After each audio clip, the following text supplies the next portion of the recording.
Hi, ഈ വീഡിയോയിൽ നമ്മൾ ഡിസ്കസ് ചെയ്യുന്നത് എഫ് ഡിസ്ട്രിബ്യൂഷനെ കുറിച്ചാണ്. എഫ് ഡിസ്ട്രിബ്യൂഷനും നമ്മൾ മുൻപ് കണ്ട ഹൈ സ്കോർ ഡിസ്ട്രിബ്യൂഷനും ടി ഡിസ്ട്രിബ്യൂഷനെ പോലെ തന്നെ എഫ് ഡിസ്ട്രിബ്യൂഷൻ ഒരു സാമ്പിളിംഗ് ഡിസ്ട്രിബ്യൂഷനാണ്. ഓക്കെ, അപ്പം നമ്മൾ ആദ്യം സാമ്പിളിംഗ് ഡിസ്ട്രിബ്യൂഷൻ കണ്ടുപിടിക്കാനായിട്ട് നമുക്കതൊരു സ്റ്റാറ്റിസ്റ്റിക് വേണം. നമുക്കറിയാം A sampling distribution is A probability distribution of A statistic എന്നാണ് പഠിച്ചിരിക്കുന്നത് അല്ലേ. അപ്പം ഇവിടെ എഫ് ഡിസ്ട്രിബ്യൂഷൻ ഡിറൈവ് ചെയ്യാനായിട്ട് നമുക്ക് ആദ്യം ഒരു എഫ് സ്റ്റാറ്റിസ്റ്റിക് വേണം. അപ്പോൾ ആദ്യം എന്താണ് എഫ് സ്റ്റാറ്റിസ്റ്റിക് നോക്കാം. If X and Y are independent chi-square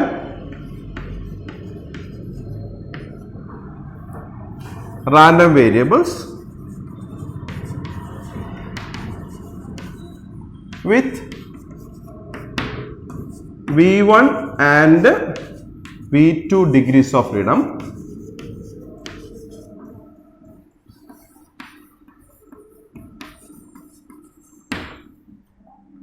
then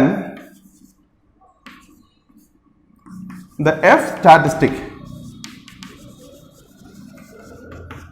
is defined as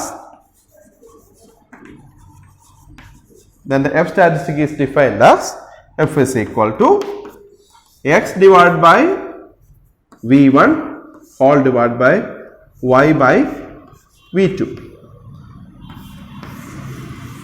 ഇതാണ് ഒരു എഫ് സ്റ്റാറ്റിസ്റ്റിക്കിന്റെ ഡെഫിനിഷൻ എന്ന് പറയുന്നത്. ഓക്കെ, അതായത് this is nothing but the ratio of two independent chi-square random variables divided by their respective degrees of freedom. Okay, ഇനി നമുക്ക് ഈ F സ്റ്റാറ്റിസ്റ്റിക്കിന്റെ probability density function കണ്ടെത്താം, അല്ലെങ്കിൽ പ്രോബബിലിറ്റി ഡിസ്ട്രിബ്യൂഷൻ കണ്ടെത്താം. എഫ് സ്റ്റാറ്റിസ്റ്റിക്കിന്റെ പ്രോബബിലിറ്റി ഡിസ്ട്രിബ്യൂഷൻ ആണ് നമ്മൾ എഫ് ഡിസ്ട്രിബ്യൂഷൻ എന്ന് പറയുന്നത്. ഓക്കെ, സോ എഫ് ഡിസ്ട്രിബ്യൂഷന്റെ പ്രോബബിലിറ്റി ഡെൻസിറ്റി ഫംഗ്ഷൻ എങ്ങനെയാണ് ഡിറൈവ് ചെയ്തെന്ന് നോക്കാം.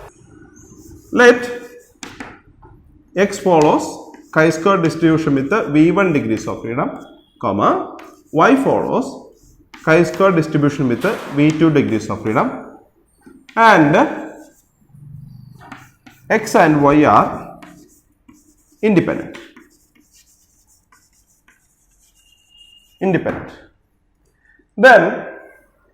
Then the f statistic is defined as f is equal to x divided by v1 by y divided by v2. Okay, this implies നമുക്ക് ഈ v1 നെ v2 നെയും cross multiply ചെയ്യുവാണെങ്കിൽ you will get v1 by v2 f equal to x divided by y. v1 by v2 is equal to f divided by x divided by y. ഇവിടെ x is a chi-square random variable with v1 degrees of freedom, y is a chi-square random variable with v2 degrees of freedom, and they are independent. നമുക്കറിയാം the ratio of two independent chi-square random variable follows beta 2 distribution ആണ് അല്ലേ. Therefore v1 by v2 f which is equal to x by y follows beta 2 distribution with parameters ശ്രദ്ധിക്കുക. ഈ x ന്റെ degrees of freedom, what is that? It is v1 by 2 ആണ്. x ന്റെ degrees of freedom divided by 2, comma y ന്റെ degrees of freedom divided by 2. What is the degrees of freedom of y? It is v2 അല്ലേ. So v1 by v2 f follows beta 2 degrees of freedom, beta 2 distribution with v1 by v2, comma v22 by 2. Okay, therefore f of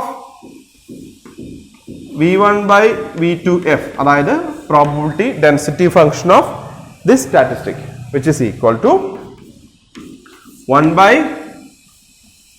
beta v1 by 2, comma v2 by 2,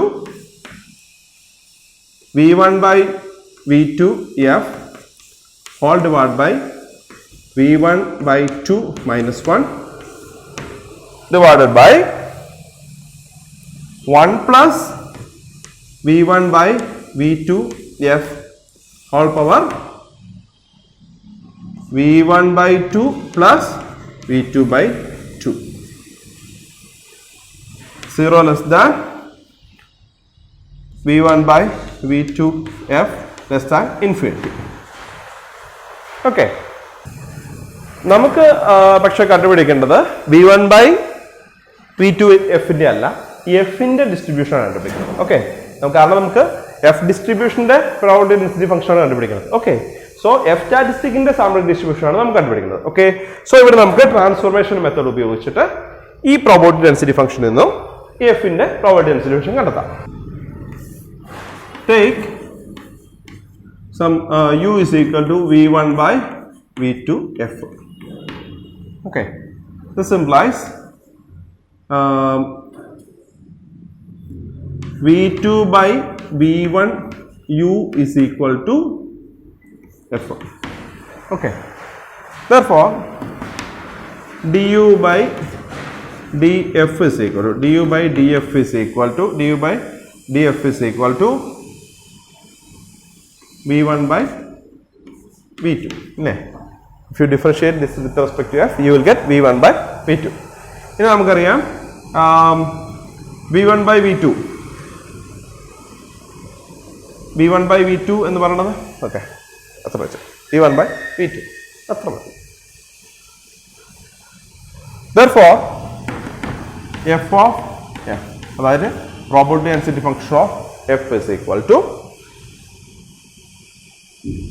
f of u into determinant modulus of du by df, which is equal to f of u എന്ന് പറയുന്നത് ഇത് തന്നെയാണ് 1 by beta of v1 by v2 comma v2 by 2 sorry v1 by 2 comma v2 by 2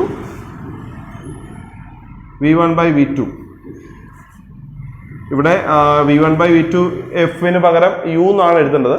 പക്ഷെ നമ്മൾ കുറച്ചും കൂടെ ഒരു സിംപ്ലിസിറ്റിക്ക് വേണ്ടി ഇത് തന്നെ എഴുതുക, നമുക്കത് ക്യാൻസൽ ചെയ്യേണ്ട ആവശ്യമുണ്ട്. Okay, so v1 by v2 f whole power v1 by 2 minus 1 divided by 1 plus v1 by v2 f into v1 by 2 plus v2 by 2 into v1 by v2. ഈ modulus of du by df നാണ് നമ്മൾ ഇങ്ങനെ എഴുതിയിരിക്കുന്നത്. This is equal to 1 by beta v1 by 2 comma v2 by 2. Then ഇത് നമുക്ക് രണ്ടാക്കി എഴുതാം, അതായത് v1 by v2 whole power v1 by 2 minus 1 f power v1 by 2 minus 1 then v1 by divided by 1 plus v1 by v2 f power v1 plus v2 by 2 into v1 by v2. ഇവിടെ നമുക്കൊരു v1 by v2 power v1 by 2 minus 1 ഉണ്ട്, ഇവിടെ ഒരു v1 by v2 ഉണ്ട്, power 1 ഉണ്ട്. Therefore f of f is equal to ഇത് നമുക്ക് ഇങ്ങോട്ട് കൊണ്ടുവരാം v1 by v2 whole power v1 by 2, കാരണം ഇവിടെ ഈ മൈനസും ഇവിടെ ഒരു 1 ഉണ്ടല്ലോ, മൈനസ് 1 അത് ക്യാൻസൽ ആക്കും, divide by beta v1 by 2 comma v2 by 2 f power v1 by 2 minus 1 divided by 1 plus v1 by v2 f power v1 plus v2 by 2 comma 0 less than f less than infinity and 0 otherwise. Okay, so this is the probability density function of f distribution with the v1 and v2 degrees of freedom. Therefore we can write the statistic, this statistic f follows f distribution with the v1 comma v2 degrees of freedom എഴുതാൻ പറ്റും. കാരണം നമ്മൾ മുൻപ് കണ്ട പോലെ കൈ സ്ക്വയറിലും തീയിലും എന്നതുപോലെ തന്നെ എഫ് ഡിസ്ട്രിബ്യൂഷനിലും പാരാമീറ്റർ എന്ന് പറയുന്നത് v1 ഉം v2 ആണ്, അതായത് ഡിഗ്രീസ് ഓഫ് ഫ്രീഡംസ് ആണ് ഇവിടുത്തെ പാരാമീറ്റർ തന്നെ. ഈ വീഡിയോയിലും നമ്മൾ മുൻപത്തെ വീഡിയോസിലൊക്കെ നമ്മൾ കണ്ട 3 സാമ്പിളിംഗ് ഡിസ്ട്രിബ്യൂഷൻസ് ആണ് ടി, എഫ് ആൻഡ് കൈ സ്ക്വയർ ഡിസ്ട്രിബ്യൂഷൻ ആണ്. ഓക്കെ, ഇനി നമുക്ക് ഇവർ തമ്മിലുള്ള relationships, that is the relationship between chi square, T and F, അതാണ് നമ്മൾ നോക്കാൻ പോകുന്നത്. ഇവർ തമ്മിൽ എങ്ങനെയാണ് റിലേറ്റ് ചെയ്തിരിക്കുന്നത്, അല്ലെങ്കിൽ ഇവർ റിലേഷൻ ഉണ്ടോ ഉണ്ടെങ്കിൽ തന്നെ അത് എങ്ങനെയാണെന്നുള്ളതാണ് നമ്മൾ നോക്കാൻ പോകുന്നത്. ഓക്കെ, ആദ്യം തന്നെ നമുക്ക് കൈ സ്ക്വയർ ഡിസ്ട്രിബ്യൂഷനും ടി ഡിസ്ട്രിബ്യൂഷനും എന്ന റിലേഷൻഷിപ്പ് നോക്കാം. കൈ സ്ക്വയർ ഡിസ്ട്രിബ്യൂഷനും T distribution. Okay, let X follows standard normal distribution and y follows chi-square distribution with some v degrees of freedom. Chi-square distribution with v degrees of freedom. Okay, then x divided by root of y by v follows t distribution with v degrees of freedom. ഇങ്ങനെയാണ് കൈ സ്ക്വയറും ടിയും തമ്മിൽ related ആയിരിക്കുന്നത്. Okay, അതായത് ഇവിടെ X follows standard normal random variable ആണ്, standard normal distribution ആണ്. അതുപോലെ Y follows chi square distribution ആണ്. ഓക്കെ, അപ്പം ഇതിന്റെ രണ്ടിന്റെയും റേഷ്യോ എടുത്തിട്ട് ഇവിടെ എക്സും വൈയും ഇൻഡിപെൻഡന്റ് ആണ്, അത് മറക്കരുത്. റേഷ്യോ എടുത്തു കഴിഞ്ഞ് കഴിഞ്ഞാൽ, അതായത് സ്ക്വയർ റൂട്ടിന്റെ റേഷ്യോ എടുത്തു കഴിഞ്ഞ് കഴിഞ്ഞാൽ this will follow T distribution. Okay, ഇനി നമുക്ക് കൈ സ്ക്വയറും എഫ് ഡിസ്ട്രിബ്യൂഷനും ഇങ്ങനെ റിലേറ്റ് ചെയ്ത് നോക്കാം. Chi square and F distribution. Let x follows chi-square distribution with v1 degrees of freedom and y follows chi-square distribution with v2 degrees of freedom. Okay, and x and y are independent. Then x divided by v1 by y divided by v2 follows f distribution with v1 comma v2 degrees of freedom. അതായത് ratio of two independent chi-square random variables divided by their respective degrees of freedom, that follows f distribution. Okay, ഇങ്ങനെയാണ് എഫും കൈ സ്ക്വയറും തമ്മിൽ related ആയിരിക്കുന്നത്. Okay, ഇനി നമുക്ക് ടിയും എഫും എങ്ങനെയാണ് റിലേറ്റ് ചെയ്തിരിക്കുന്നത് നോക്കാം. ടി ആൻഡ് എഫ് നമുക്കറിയാം. ടി എന്ന് പറയുന്നത് നമ്മൾ ഓൾറെഡി ഡിഫൈൻ ചെയ്തിട്ടുണ്ട്. അതായത് let X follows standard normal distribution and Y follows chi square distribution with some v degrees of freedom and x and y are independent. Then we have t which is equal to x divided by square root of y by v follows t distribution with n degrees of freedom. അല്ലേ? ഇനി this implies t square. t square എന്ന് വെച്ചാൽ എന്താ? t square is equal, നമുക്ക് ഇതിന്റെ square എടുക്കാം. t square is equal to x square divided by y by v. ഇനി X square എന്ന് വെച്ചാൽ എന്താ? എക്സ് എന്ന് വെച്ച് കഴിഞ്ഞാൽ സ്റ്റാൻഡേർഡ് നോർമൽ റാൻഡം വേരിയബിൾ ആണ്. അതിന്റെ സ്ക്വയർ എടുത്താലോ ദാറ്റ് വിൽ ഫോളോ കൈ square distribution with 1 degrees of freedom അല്ലേ?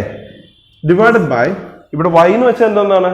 It's A chi square random variable with v degrees of freedom അല്ലേ? ആൻഡ് ഡിവൈഡ് ബൈ v ഇവിടെ ഉണ്ട്, ഇവിടെ നമുക്ക് ഡിവൈഡ് ബൈ 1 എന്ന് വേണ്ട. ഇപ്പൊ എന്തായി?